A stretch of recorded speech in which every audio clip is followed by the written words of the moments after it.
Coming to you from the Deep South, this is the Blue Collar Leadership Podcast. High-impact leadership is not reserved for leaders, and it has nothing to do with your position, title, or rank.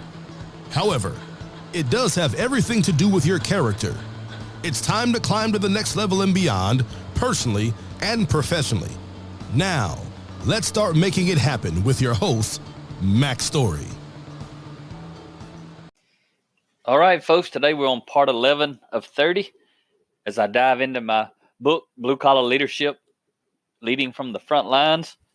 So that's what this series is about. If you haven't been listening to the previous 10 sections, I'm just talking about a little bit about my book, my most popular book, Blue Collar Leadership. So today I'm talking to you about chapter 11, and this is actually my favorite thing to talk about. This one little chapter right here is it's the greatest leadership lesson I ever learned, that I've ever been able to apply, and it's the one I want to share with other people the most. If you talk to me any amount of time, you're probably going to hear me talk about what we're about to talk about today. So chapter 11 is titled The Power of the Pause Button. And so I didn't even know what a pause button was. I'd never heard that term. I didn't know what it even meant. But before I tell you about that, what it means, where it comes from, that sort of thing, I want you to know this. What happens to you is important, but your response to what happens to you is most important. And the reason is we can't always control what happens to us. Sometimes bad things happen that we would not choose to have happen, but it happens. Someone does something to us, or some act of nature or act of God or whatever you want to say happens, and it's outside of your control. That's life. What's inside of your control, though, is your response to what happens. So I always like to tell this story about how I learned it. And if you listen to a lot of my other podcasts, I've got another podcast where I talk about this in detail, but it fits right here, so I'm going to make it part of this series and probably add some new stuff to it as well. But I always like for people to know how I got this, how I captured this golden nugget that I've kept with me since 2008 when I first discovered it. So a friend of mine had loaded my iPod with some music in 2005, and when he gave it back, he said, "Hey, Mac, I put some music on this iPod for you, but I put a good business book on there too." I said, "Okay, what was that business book?"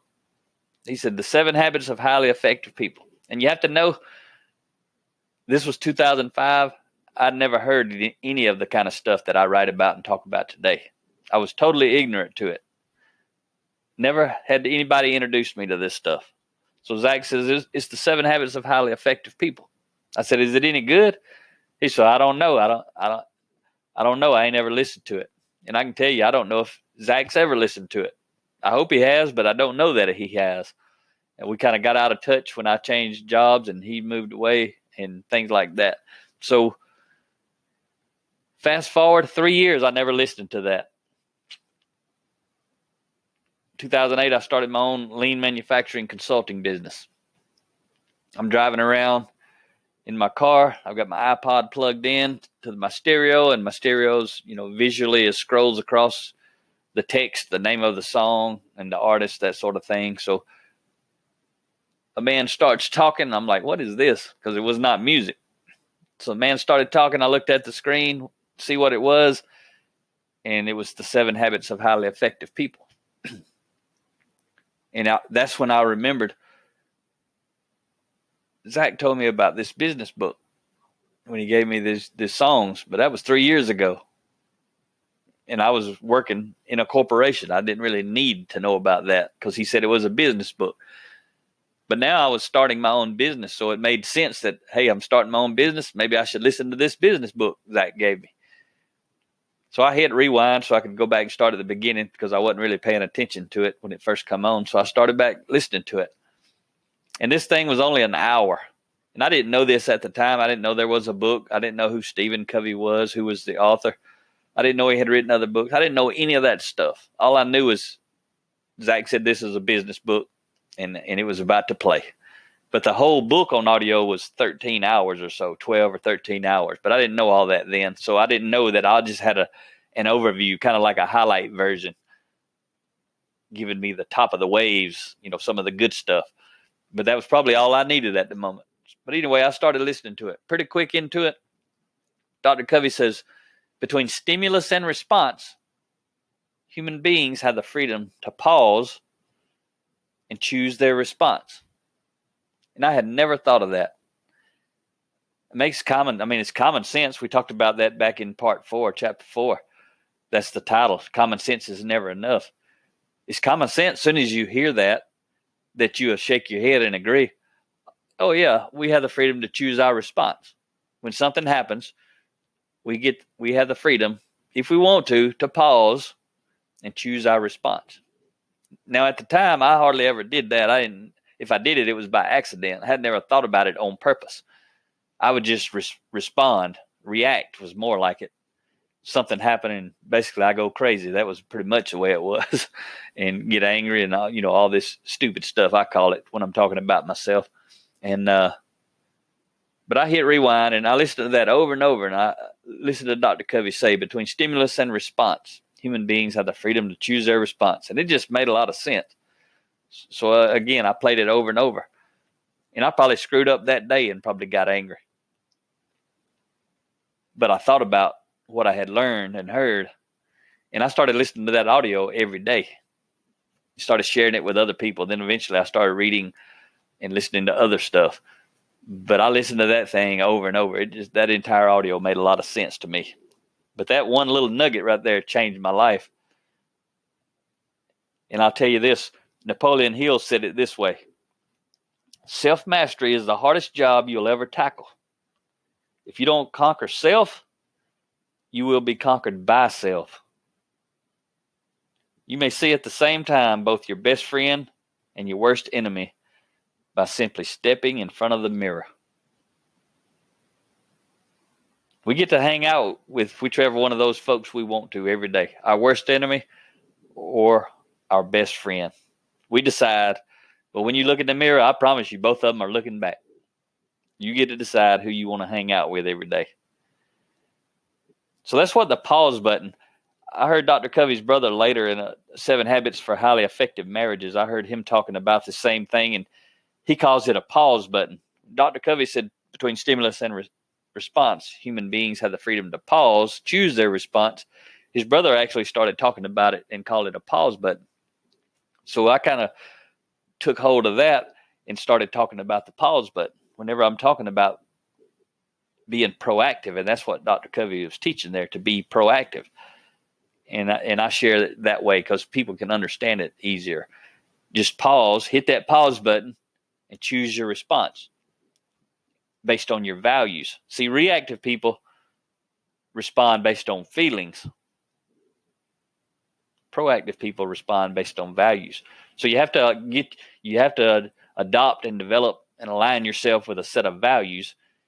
And we're talking really about natural laws and principles that have been with us since the beginning of time and will be with us to the end of time. And when you align your values with those principles and laws, and you pause and choose your response based on those values and principles, you'll get the results that you want to get out of life. But when we're just reactive, a lot of bad things can happen. So I want to give you an example just from my days of working on the front line. So it never failed. When I'd planned something for the weekend, which was anytime I wouldn't be able to volunteer to work the weekend, there'd be times when I'd be told at the last minute I needed to work.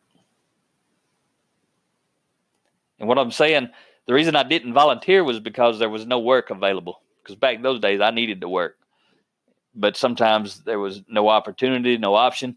So I couldn't volunteer for the weekend, so I'd make plans. And like many others on the front lines with me at that time, I'd get angry. When I wanted to work the weekend and there was nowhere for me to work, And I decided, okay, I'm going to make some plans for the weekend. And then at the last minute, I was told to work overtime. That's the stimulus in that equation I was telling you about a minute ago. I was told to work overtime. That's the stimulus, which I needed the overtime, remember? And I still instantly got angry. That was my response. So I was told to work overtime. That was a stimulus. And then I got angry. That was a response. And in those days, this was long before 2008. This was like the late 80s, early 90s. So it was a long time ago.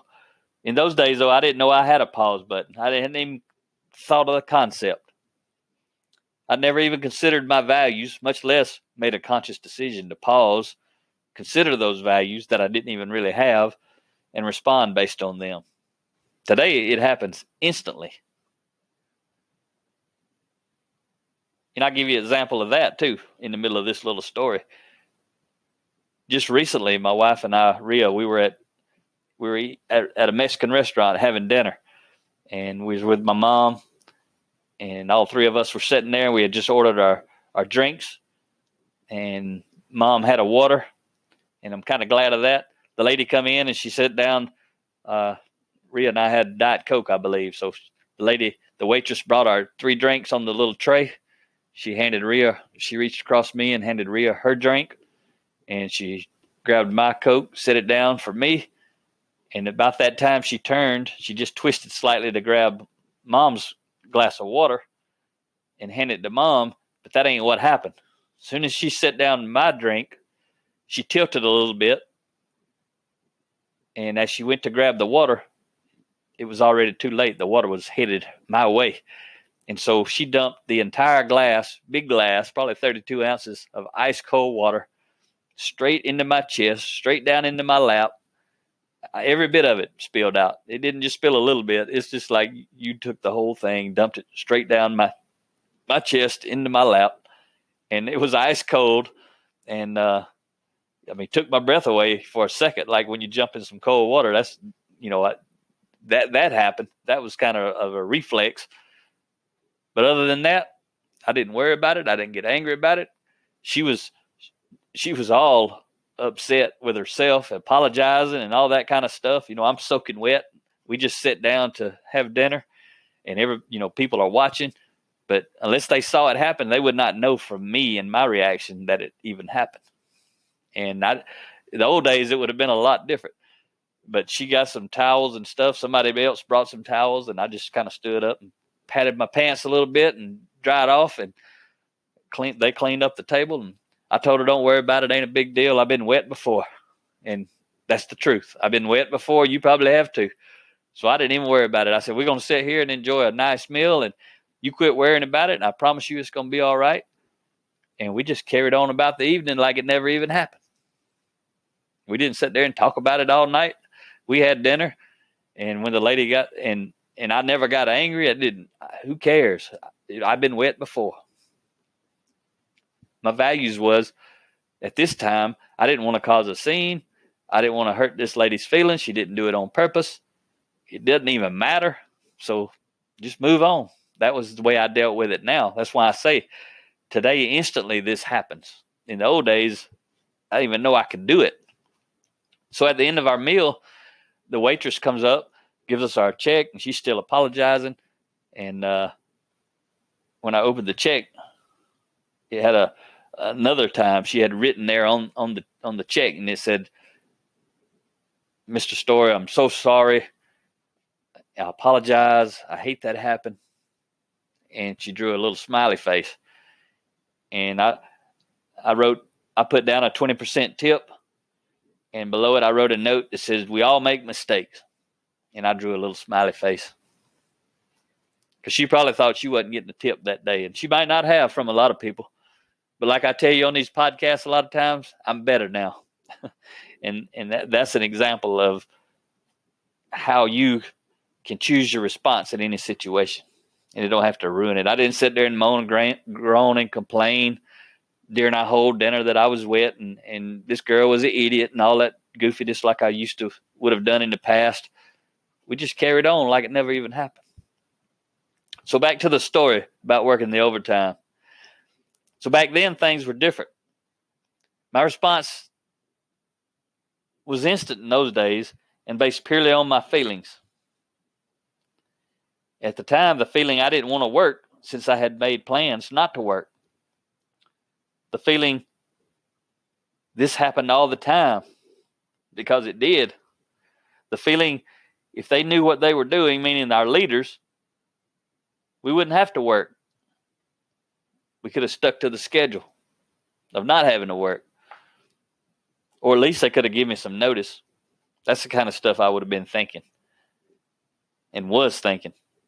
The feeling they could care less about me or my plans, and on and on and on. I could just come up with a million reasons to be angry and blame those folks. But also back then, my results were also much different.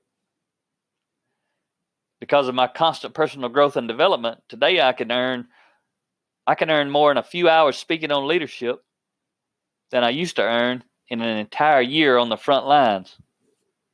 And I don't say that to impress you, because I don't have a need to impress you. I say it to motivate and inspire you to consider making some changes, because I've made a ton of changes. You may not want to do what I'm doing, but I guarantee you want to have a better life. Maybe you want more money. Maybe you want a better job. Maybe you want to start your own business. Maybe you want to climb the ladder where you're at and run the business where you work, or run the team or the department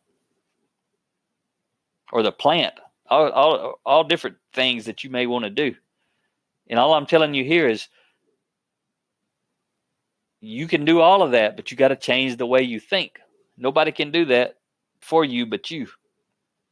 I always tell people, if you want dramatically different results, you must do things dramatically different. And for many people that read this book or listen to this podcast or listen to my audio book, applying the principles I'm teaching will be dramatically different. Because some people are going to be like me when they hear this. They never heard this stuff. And those are the people I'm doing this for the most. I'm absolutely doing it for those who are already focused on growth and development. But I'm also doing it primarily to help people who've never heard this stuff, who were exactly where I was in 2008. Never had heard this stuff, right? But today my life's different. And it's because I heard this stuff and I changed the way that I think. So if what I'm teaching you seems totally different than how you normally operate, meaning choosing your response, not getting angry, not being reactive, not being negative, then I'm here to tell you big things are waiting for you if you're willing to make some big changes. So there's big things waiting, but you got to make some big changes. And I know, because I've transformed my life with these simple to understand but hard to apply principles. And I'm telling you this, you and your family are worth the effort. So make it happen. You can make it happen. You and your family are worth the effort. Whatever that means, wherever you're at. And if you can learn this stuff and you can apply it, especially if you got children and grandchildren, and you can teach them this stuff at a younger age, you can accelerate their growth and development into the real world, because it ain't as cool and simple and easy as most people think it is. Pretty complicated. So as I improve the man in the mirror, my results improve. And that's common sense, right? But we talked about that. Doing it requires uncommon sense. Many people are so reactive, they won't even consider nothing makes them mad other than themselves. If they can choose to be mad, they can also choose not to be mad. So we've all told the lie, so-and-so makes me so mad. That's nothing but a lie. And many people believe it to be the truth. But there are some people out there that know better. Being mad is a choice. And when something happens and you have the freedom to pause and choose your response, then that means you're responsible. So let's go back to that overtime issue, where I got angry because I was told to work after I'd been told I didn't have to work, and all that kind of thing. What would I do different now based on who I am today versus who I was then? First of all, I'd understand I choose to walk through the door every day knowing how the company and the leaders operate. That wasn't the first time that happened. It was just another time. And I know that nobody makes me come to work. I'd own that choice and all that comes with making it. The big difference is I'd always be positive because I know being negative hurts my influence and I'm trying to get somewhere. So I want to be positive. If I'm going through the door, I'm going to be positive. If I don't like working there, I'm going to be positive and find me another job and be positive about that at the same time. But what I'm going to do is wherever I'm at, I'm going to be positive because I know today how much it matters. I'd consider the impact my behavior has on my boss and the impact he or she has on my future. That's a big deal. And maybe even someplace else. Your boss may determine if you get a job someplace else because of the referral they may give you if someone contacts them, if you're trying to get a job somewhere else and they talk to your boss or your coworkers even. I'd know even if I don't get along with my boss, and I'd be working on that too because maybe I'm always complaining about everything and that's why I don't get along with them. I would know that now. But if I didn't get along with my boss, I'd be working on getting along with my boss. Because I know it's bigger than the relationship with the boss because other people are watching. And my relationship with my boss impacts what goes on at my house. And maybe other bosses I would rather work with are watching or listening. So if I'm a bad team member with my boss or a bad mouth my boss, people I might actually want to work with are watching and they're like, no, I don't want that guy working with me. But I understand that now. Back then I didn't. But because they see the behavior they see in the word of mouth advertisement, they hear from my boss who's telling them how I react in my behavior.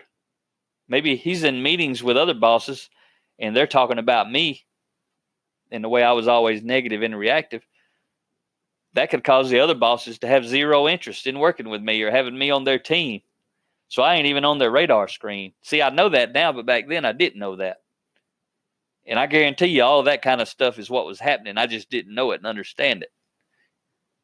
So if you're reactive and negative, I'm telling you today that stuff's happening, whether you know it or not. And it's causing you to be held back. So what would I do different today if I'd planned to be off in the last minute I got told I had to work? Real simple. I'd rearrange my schedule without a complaint and I'd work without a complaint and I'd be positive. Because this is what I know today. The more we complain, the less we obtain. Real simple. So I'll leave you with a quote by Les Brown. I love this quote from Les. He says, if you do what is easy, your life will be hard. But if you do what is hard, your life will be easy. And how does that relate to what we just talked about? When he says, if you do what's easy, your life will be hard. It's easy to just react. It's easy to get angry. It's easy not to wrap your character around a set of values. So when you do the easy thing, life's hard because you get the results of doing the easy thing, which is pretty much doing nothing. But if you do what's hard, your life will be easy. And the hard thing is aligning yourself with natural laws and principles and then pausing. When things happen, pause and choose your reaction, your behavior based on values instead of feelings. The more you do that, the easier your life's going to be. So that's a pretty good quote from Les. If you do what's easy, your life will be hard. But if you do what's hard, your life will be easy. Hope you got a lot out of today's episode, focusing on the pause button. It'll change your life if you learn how to master the pause button. I just want you to know it. Have a great day. Talk to you next time.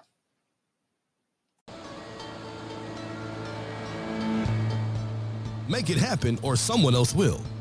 It might as well be you. Are you serious about taking your career and your life to the next level and beyond? Check out Mac Story's Blue Collar Leadership series books and others, now available on audio, along with paperback and ebooks at Amazon, iTunes, and Audible.